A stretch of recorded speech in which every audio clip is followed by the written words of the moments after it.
sejam todos muito bem-vindos, muito bem-vindas, muito bem-vindes. Eu sou o Mestre Cruel, ou Renan. Você pode me chamar como você quiser. Está começando o nosso Confissões Consentidas, o podcast da comunidade fetichista para o mundo. Sou um homem branco de 33 anos, cisgênero. Estou usando uma camisa de couro preta com detalhes em azul e também tenho cabelo castanho, com umas mechas, alguns pontinhos brancos. Não tenho barba, sou um pouco gordinho e estou hoje na presença deste ser que está sempre tão perto do sol, Dom Ícaro. Ícaro, seja muito bem-vindo, querido. Quero que você comece este programa fazendo uma descrição sobre você, que está aí de branco, para a gente conversar um pouco e depois a gente começa nosso papo. Manda bala. Eu sou o Dom Ícaro, tenho 28 anos, tenho cabelos pretos, tenho cavanhaque preto, nenhum fio branco ainda, pele branca. Filha da puta. Estou com um colã branco, uma jaqueta de couro branca, anéis de prata, uma pulseira de prata, alargador na orelha esquerda, 2 brincos na orelha direita. E essa voz mais grossa é o que? É pra seduzir. Pra seduzir. Querido, vou fazer aqui também. Isso. Me diz uma coisa, se eu jogasse o seu nome no Wikipedia, o que eu ia encontrar por lá? E com isso eu quero saber de onde você veio, como é que foi sua infância, sua adolescência. Quero deixar você nu aqui. Tá. Você encontraria que eu me chamo Leonardo Costa, que eu nasci na cidade de Baipendi, no Circuito das Águas, lá no sul de Minas Gerais. Encontraria que eu fui uma criança neurodivergente, com um TDAH excessivo, um capetinha no corpo, 3 capetinhos no corpo de um menino. Muito curioso, muito criativo, muito impulsivo, muito agitado, muito criativo, muito agitado de novo. Estudei até o 2º ano do ensino médio, não me formei no ensino médio, por questões neurológicas mesmo, de descalculia, não consegui me formar do método tradicional, né? Por conta dos números que tomaram a química, a física, a matemática. Quando eu larguei o ensino médio, eu me tornei monge. Fui monge por 1 ano, morei na montanha com os monges. Sempre me vinculei muito à espiritualidade, então além de monge, passei por mais outras 4, 5 religiões, com aprofundamento mesmo, de mergulhar, viver, praticar. Entre eles o xamanismo universal, com ayahuasca, com medicinas da floresta, o espiritismo, a umbanda, umbandaime. Quando eu fui monge de uma religião de norte hinduísta, né, quando eu morei. Sempre muito vinculado, talvez, a ações sociais. Enfim, me formei, fui para a faculdade, fiz psicologia, me formei no método não tradicional, mas fiz psicologia, acho que como método de entender a minha própria vida, as minhas próprias dores. Vim de uma cidade muito pequena do interior, muito opressora, fui uma criança viada e gordinha, então acabou que penei muito aí, um pouco na família durante a infância, mas mais na adolescência com a escola. Estudei num colégio franciscano.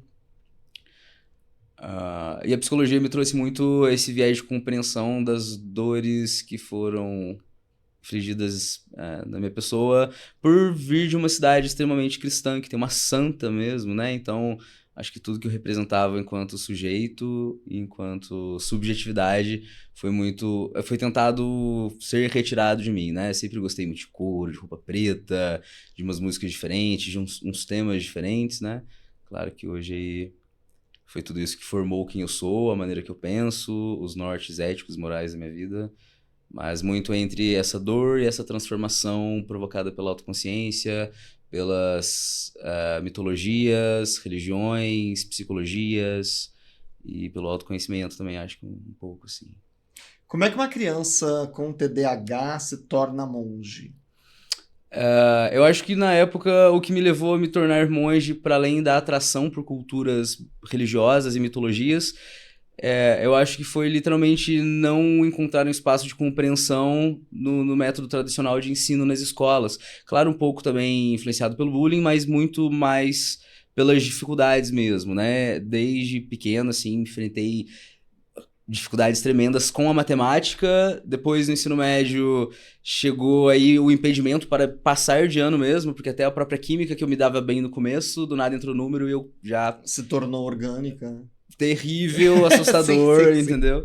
Então, acho que vem esse mecanismo, né, de unir o útil ao agradável, né? Unir esse desejo por conhecimento, por cultura, por conhecimento mitológico, simbólico, a fuga desse tradicionalismo regional e dessa imposição educacional por uma metodologia que realmente não me encaixava, né? Que eu fui conseguir me encaixar para aprender mesmo, para me entender como um sujeito inteligente, capaz, na faculdade, quando eu tenho contato com uma metodologia de ensino muito diferente que realmente me acolhia dentro da minha distinção, né? Não que eu não tenha repetido 6 vezes em estatística na faculdade, mas foi me dada a oportunidade de uma metodologia diferente até que eu conseguisse realmente passar nessa matéria que foi a minha maior trava. Mas eu aproveitei também para fazer muito mais estágio, trabalhar com psicologia em diversas formas, em CAPES, em projeto social, em clínica, com gestão de pessoas também, uma loucura. Mas você, tô apegado a essa coisa do monge. Tá. Você conseguia meditar? Você conseguia ficar ali nesse espaço? Como é que era isso? Conseguia. Nós acordávamos nas montanhas da Mantiqueira, no topo da Mantiqueira, 3 da manhã, íamos tomar banho de cachoeira para acordar o corpo com água gelada. Logo em seguida, Masoquismo tá tão diferente. Pois é, íamos meditar, cantar mantra, aprender instrumentos, cozinhar, cuidar dos templos, cuidar da horta. Eu sempre tive um apreço maior por cuidar da horta, das plantas, de plantar árvore também, aprender como fazer bioconstrução, Gente, que doideira. agrofloresta. Que doideira essa história. Não, Encantador. Te conheço há tanto tempo, não sabia disso. Muito mais legal do que ficar na escola, pra mim, naquele momento, quando sujeito, tentando aprender certeza. matemática sem conseguir. Só tirando o fato de acordar às 3 da manhã, que não é pra mim, mas... Aprendi. Dormi no chão, foi bem transformador em concepção de existir mesmo, enquanto sujeito também, porque eu acho que Você tinha quantos anos nesse momento? Tinha 16, acho, 16 anos. E seus pais toparam de boa? Minha mãe foi muito acolhedora com tudo na minha vida, assim, todas as minhas decisões. Vocês têm uma boa relação, né? Isso eu sei. Isso. Ela é bem acolhedora, muito mente aberta, me teve muito cedo, então não houve muito conflito de geração. Então eu tive possibilidade até demais para experimentar a vida, né? Experimentar literalmente tudo, assim, com muito acolhimento. Em todas as partes, assim, quase todas as partes da minha existência. Você falou que era uma criança viada, gordinha, como é que você... Emo. Como é que... Anos 2000, né? Como é que você entende a sexualidade na sua vida? Claro, olhando hoje em retrospecto. A sexualidade, ela surge de uma maneira muito precoce, mas que eu vou me questionar sobre a minha orientação sexual vai ser ali na pré-adolescência, por sentir desejo aí, principalmente por pornografia gay, então já vinha aquela coisa, será que sou? Em contraste, havia a igreja que eu cresci na frente, né, da santa da minha cidade, então ficava aquilo da culpa, do prazer com culpa, da masturbação com culpa, da masturbação que é algo errado, do desejo que é algo errado, do cabelo que é de viadinho, né, mas aí já começa a surgir uma possibilidade. Até que eu encontro no computador do meu irmão, filho do meu padrasto, alguns vídeos pop, de música, né? Rihanna.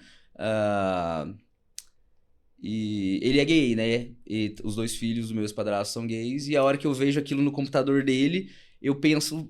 Tem um lapso assim, tipo, poxa, eu acho que eu sou como eles. Mas isso realmente só foi florescer ali 1 ano antes de eu ir pro templo, a partir do impulso de uma amiga, da Joana, que falou pra mim, hoje você tem que experimentar, eu acho que você gosta. Eu também achava que eu gostava, né?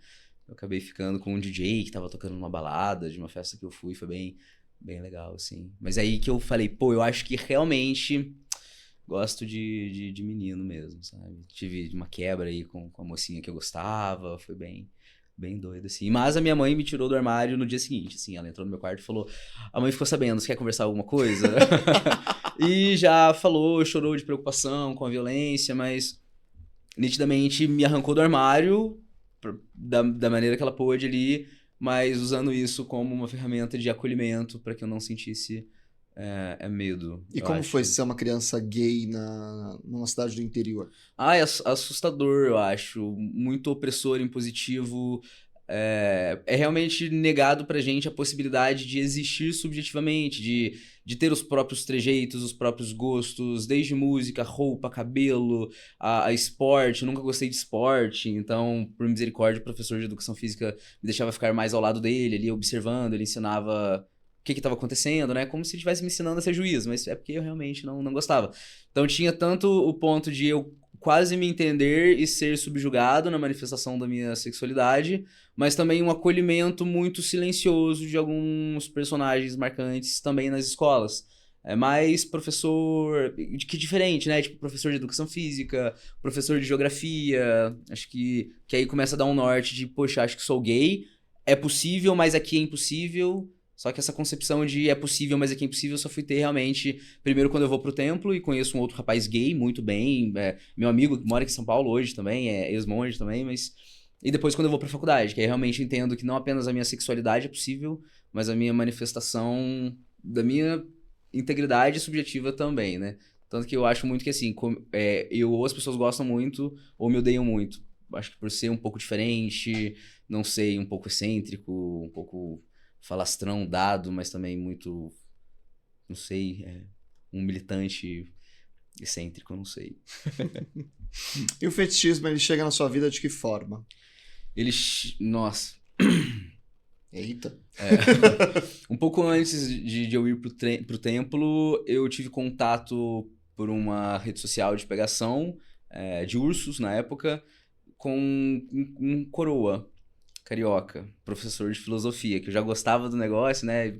Acho que foi aí que ele acabou me pescando. E eu era muito inibido, ele sempre falava assim, não, vamos ter uma experiência, acho que você vai gostar. E eu ficava meio com medo. Ele falou, vamos, talvez mude a sua percepção das coisas, assim. E realmente no campo da sexualidade foi uma experiência que me deu, no âmbito privado, uma possibilidade de enfrentar o meu corpo de uma maneira um pouco diferente, né?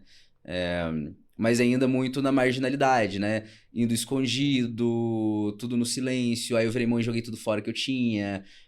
E ele acabou me ensinando, junto com outro irmãozinho de coleira, né? Que foi o primeiro contato como submisso, algumas coisas até eu falar, tipo, que eu me sentia muito constrangido estando na posição submissa. Mas me dava um certo encanto observá-lo. Mas aí ele foi até você ou você pegou um ônibus escondido e foi pro Rio de Janeiro? Não, ele tava numa cidade da minha região, em São Lourenço. Ele tava visitando São Lourenço, ele era do Rio, e eu acabei encontrando ele nessa viagem, né? A gente foi se cruzando pelo aplicativo. E assim, ele voltou algumas boas vezes, ele me buscava na minha cidade, lá eu tinha as experiências, sempre muito respeitoso, assim, com as minhas vontades, com os meus desejos, porque eu era um menino, né? Ele era um cara mais velho, casado, enfim. Respeitou muito os meus desejos, a minha subjetividade também, algumas das minhas possibilidades, mas aí só falando mesmo no campo sexual mesmo, do sexo, da prática erótica, né, de obter o orgasmo.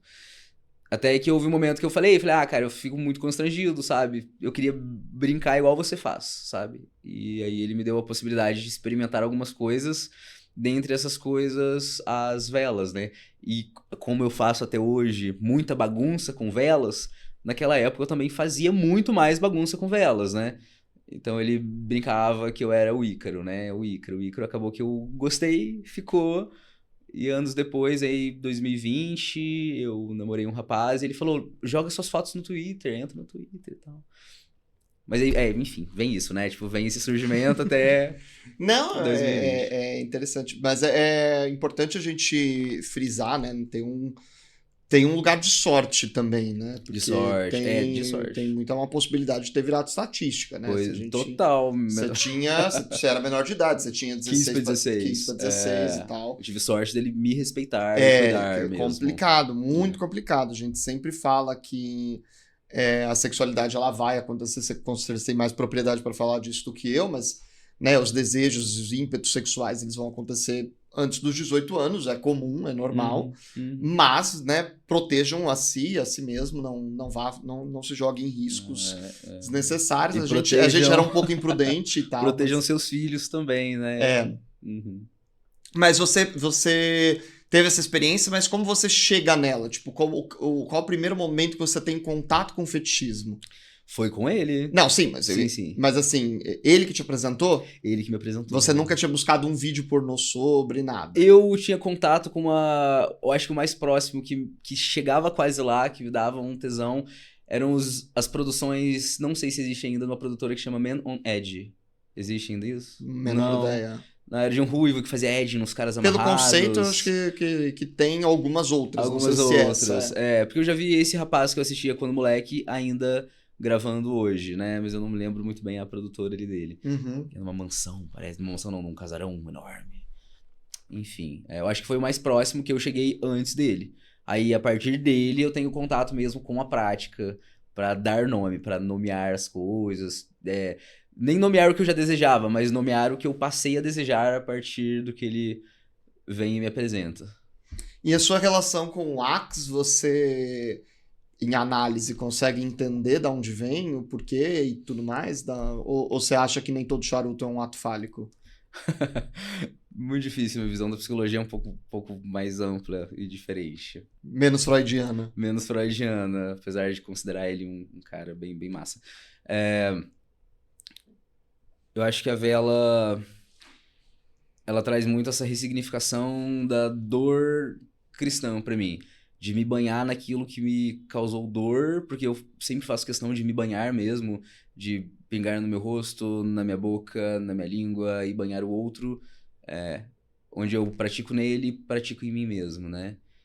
Mas eu acho que a vela é o que me traz mais tesão psíquico, porque nem sempre eu tô de pau duro, raramente, nunca, na verdade. Eu acho que em palco, assim, ou fazendo uma cena, gravando sei lá, uma arte, nunca. Mas eu acho que ela me permite muito externalizar uma produção criativa minha, artística, e em suma, claro que na pornografia nem tanto, mas nas performances talvez uma espécie de escultura social, sabe? Onde eu denuncie coisas. Mas quando eu faço com essa intenção, né? Tudo surge da intenção. Mas onde talvez eu tente reproduzir dores minhas e dores coletivas para que quando elas sejam assistidas, toque e transforme quem assiste também de alguma maneira, sabe? Eu acho que a Wax, ela me dá essa possibilidade de criar com o fogo, que é um elemento alquímico de transformação.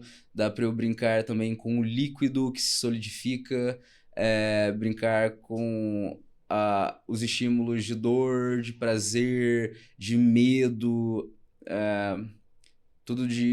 tudo numa só composição criativa e artística, assim, sabe? Não, como disse, não muito na pornografia, mas quando produzo arte voltado ao erotismo, né? Acho que nunca é só o erótico, eu sempre tento colocar uma intenção por trás daquilo, né? As fotografias, elas pegam muitas vezes, acho que um registro muito histórico do que eu tô fazendo em palco, os vídeos também, mas acaba que o registro histórico, ele perde a intenção simbólica daquilo, né?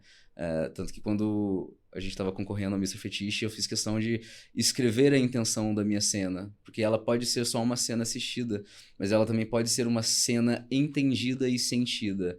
Acho que é muito, muito isso, assim, sobre a minha produção fetichista, erótico-artística e a resposta sobre por que eu tenho tanto vínculo com a vela. Acho que a vela me permite pintar com fetiche um quadro performático. Acho que é isso. Não sei se eu consegui explicar a ideia. Não, pra mim, sim. Acho Pra que você, sim. não. Quando a gente entra nesse assunto da arte, vai embora. Se você não entendeu, chama a gente explica um pouco mais. Tá tudo bem. Eu queria entender, porque você tem uma coisa muito forte com essa ideia de religião enquanto religar e enquanto conectar-se com o divino. E com a consciência. Pelas múltiplas experiências e tal. Ainda na questão do Axe, pensando um pouco tudo que você acabou de dizer e tal, vindo, né, de uma cidade que tem uma própria santa, como você mesmo mencionou, como é que essa relação do sagrado junta-se a essa ideia do erotismo, performance, fetichismo e tudo mais? Acho que para além da ideia do divino, sacralizado e intocável, personificado, na mente humana sempre habitam símbolos, arquétipos narrados e denunciados pelas mitologias que encontramos ao redor do mundo. Eu acho que o erótico ele se encontra quando a gente resgata, principalmente nas mitologias ancestrais, esses personagens e essas divindades que evocam uma sexualidade muito mais livre, mais próspera, mais prazerosa, seja para o corpo-mente do homem ou seja para o corpo-mente da mulher. Você pode repetir sua pergunta? Posso, claro. Só para eu conseguir chegar lá. Não, tudo bem. O que eu te perguntei você tem uma relação muito forte com a religião ao longo da sua vida. Sim. Como isso, de alguma forma, se comunica com esse seu lado erótico, sexual e também performático do fetichismo? Eu acho que, dando continuidade, era isso mesmo, eu acho que evocar esses símbolos, esses personagens, esses arquétipos sacralizados, permitem que a gente se encontre com esses aspectos inconscientes e desejosos que habitam a nossa psique, né? Eu vou fazer uma performance, possivelmente quando sair De 2026, esse vídeo saiu, já vai ter feito a performance, né? Onde eu evoco... Porque naquela cena minha eu evoquei muito Lilith, né? Abençoando com os prazeres, a cena que a gente concorreu no Mr. Fetiche, né? Tá. Lilith, Madame Fairmans, trajada de látex, evocando Lilith com um canto mesmo, com uma oração de Lilith, mas para abençoar o prazer disruptivo de todos aqueles que assistiam a gente, né? Mas ali poucas pessoas vão saber que aquilo é Lilith, mas eu acho que o símbolo, o arquétipo, a ideia dela atrás se estimulando enquanto rolava aquela cena com as velas, com o Gabriel, é ativador simbolicamente no inconsciente das pessoas, porque habita o inconsciente coletivo, né?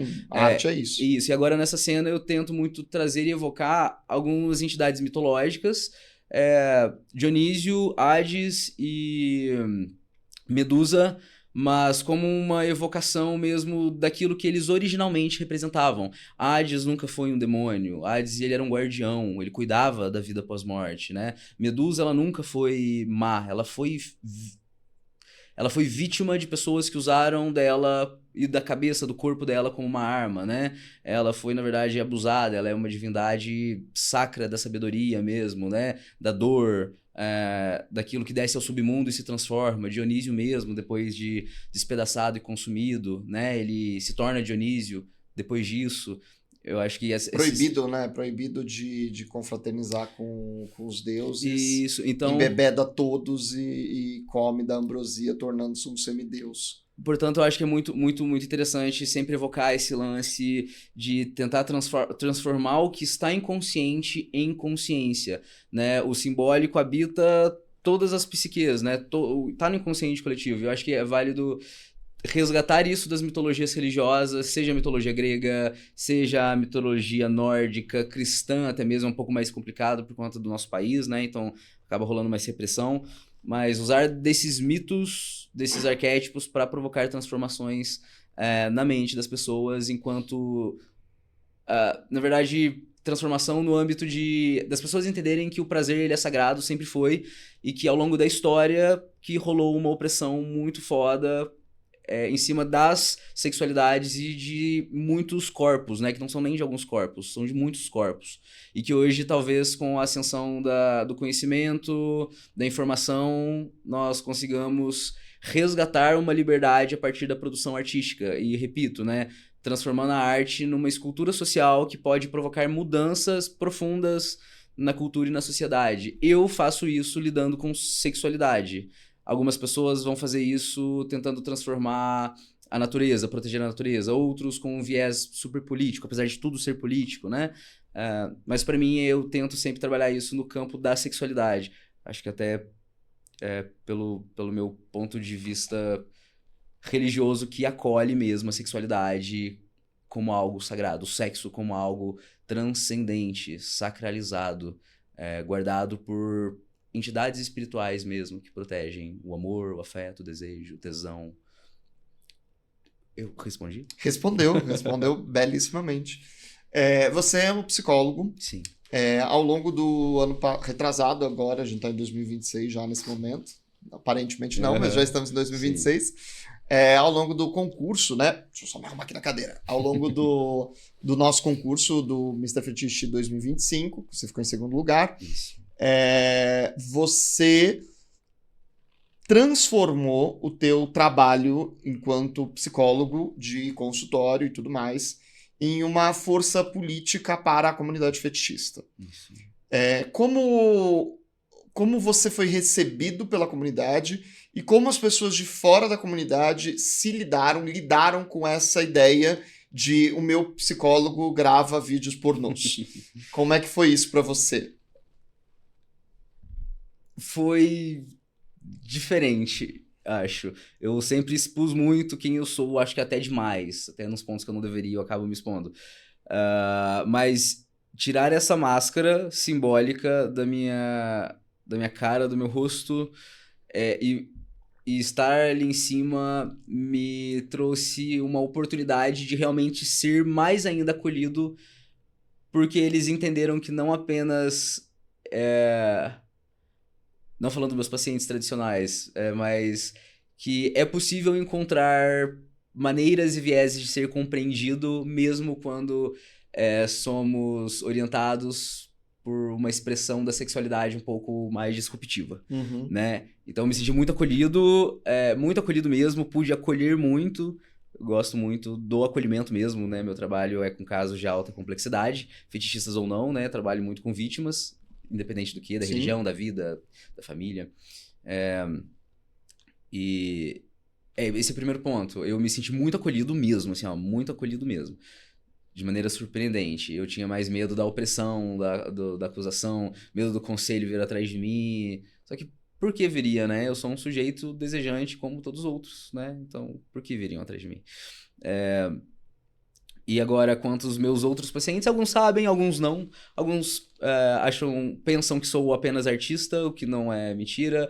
Outros imaginam o que eu faço, mas não comentam. Acho que eu presto um trabalho muito bom, muito ético, sei separar muito bem as coisas, o que permite que eles também me respeitem integralmente, porque eles, assim como eu os auxilio a se entenderem como seres humanos, à medida que eu os ensino a se compreenderem seres humanos, passíveis de tudo, eles também compreendem os outros, portanto, por consequência, a mim mesmo como um ser humano. Mas ainda assim é um ato de coragem. De coragem, de lavar a cara e botar no sol. É isso, e assim, o que te fez, por falta de uma expressão melhor, o que te fez pular da ponte, assim, pular de paraquedas?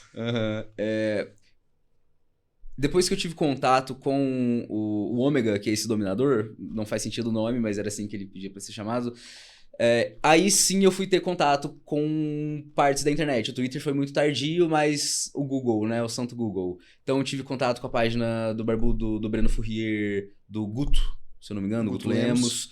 E aí eu comecei a entender algumas coisas, a ler algumas coisas, entender algumas práticas.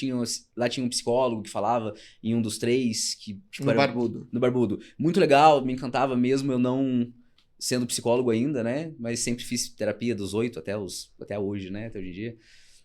E quando eu subo no palco e tiro a minha máscara, eu acho que é uma honraria aqueles que vieram antes de mim. Eu até falei isso no meu discurso, porque eles lutaram, eles também, alguns botaram a cara, outros não, por questões pessoais, né? Super respeitáveis aí.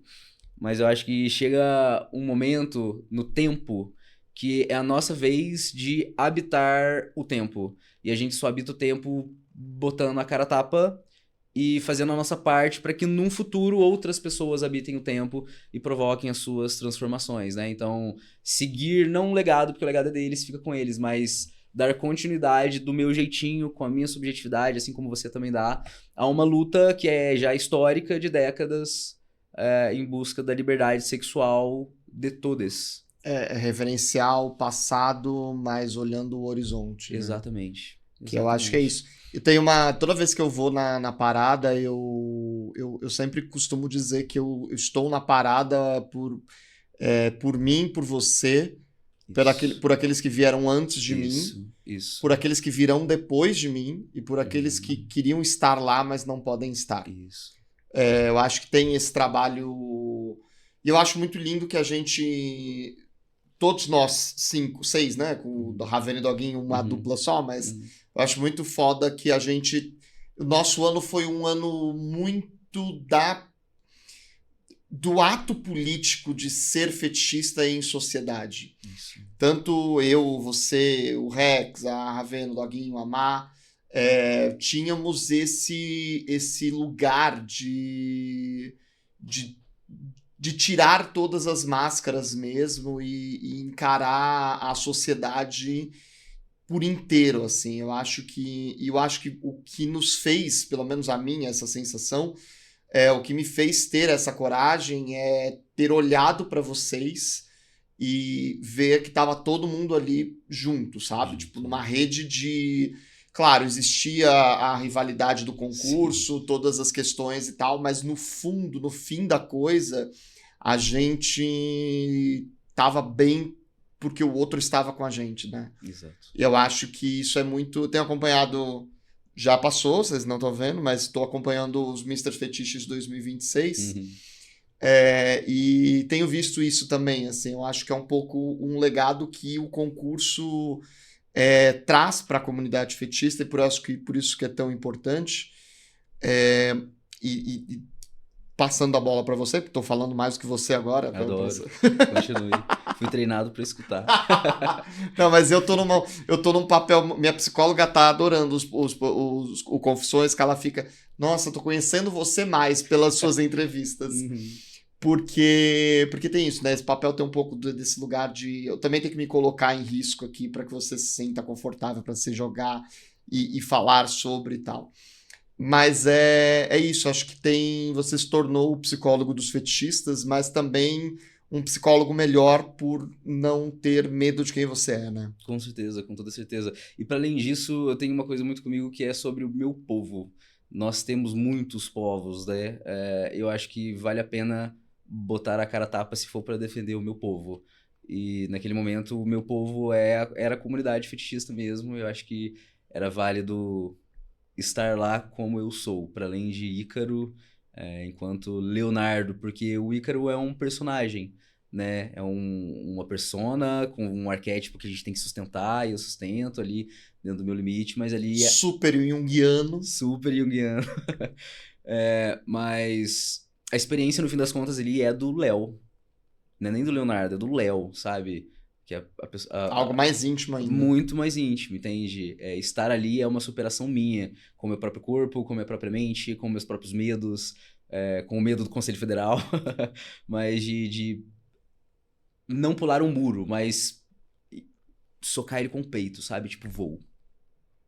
E que peito. Peitão. Querido, vamos para o nosso bate-bola, jogo rápido. Com certeza. Uma pergunta, uma resposta, não tem certo, não tem errado. É sobre... Começamos sempre com uma cor.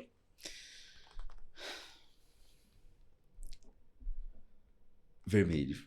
Um medo. Um medo da escassez. Um desejo. Mudar o mundo. Difícil. Uhum. Uma qualidade sua.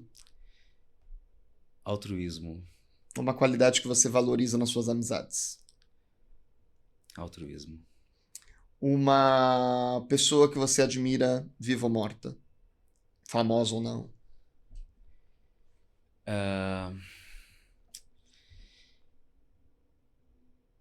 Eu admiro... Pode ser duas. Pode. Eu admiro muito o Jung. Acho que ele foi uma personalidade incrível. E o Joseph Beuys, um artista. Conhece? Sim. Se você pudesse ter um superpoder ao ponto de conseguir mudar o mundo como você deseja, qual superpoder seria? Muito prepotente meu desejo para mudar o mundo. Mas eu acho que eu multiplicaria coisas. Você tá meio Jesus Cristo hoje, né? Ah, meu Deus. Tem medo de voar perto do sol? Hoje, menos. Eu acho que o sol, ele não me derrubaria. Eu acho que a queda de Ícaro também é uma queda em prol de uma transformação. No caso dele, sem muita continuidade. Mas eu acho que tocar o sol também é tocar um pouco Ra. Ou talvez tocar um pouco a consciência, o sacro, o transcendente. Mas você acha que você teria o Homem- controle de ficar num lugar em que as asas não derreteriam? Será que alguém tem controle? Uma pergunta. Acho que por um tempo sim. Porque a asa derretida, acho que ela depois se transforma, né? Ela se transformou em algo. Ela é uma asa, agora é uma asa derretida. Ela carrega história, aprendizado, algo. Uma prática fetichista que você não fez, mas tem vontade. Eu tenho vontade... Nossa, vou falar assim uma coisa muito íntima. Eu tenho vontade de estar em uma masmorra psiquiátrica e ser contido com um Segufix. Tudo branco, acolchoado, e ser deixado ali pra adormecer, pensar e pensar em coisas enquanto deixo de pensar em outras. Se uma pessoa fosse Se uma pessoa fosse interpretar você no cinema, quem você gostaria que fosse? Wagner Moura. Uma excelente escolha. Talvez ele tenha ganho o Oscar já, quando a gente estiver passando Tomara. antevendo. Uhum. É porque é março, né? Então, não sei quando esse episódio vai ao ar, mas é sobre. E quem é o Ícaro pelo Léo? O Ícaro é a minha face mais sonhada do Léo criança. Eu acho que o Ícaro ele é a representação de tudo que eu desejei pra mim quando eu não pude num cenário muito opressor, cristão e limitante. Eu acho que... Quem é o Léo pelo Ícaro?